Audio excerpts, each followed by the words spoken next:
If you're not familiar with CamScanner, I'm going to show you how to get it. You start by going to the App Store and typing in CamScanner, just like you see me doing here. Now, it may not be the first thing that shows up, but it's got the symbols CS.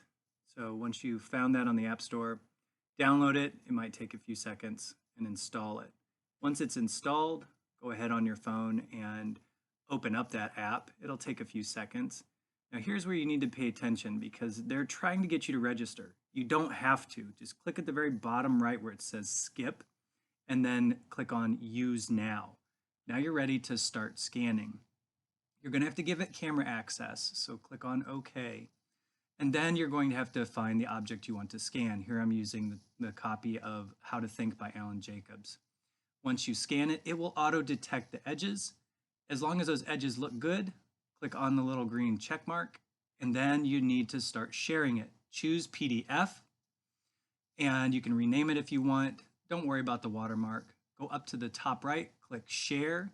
Now navigate over to Schoology. For me, I had to go to the More option menu to find Schoology. Navigate to the course page and click Submit to Assignment. Navigate to the course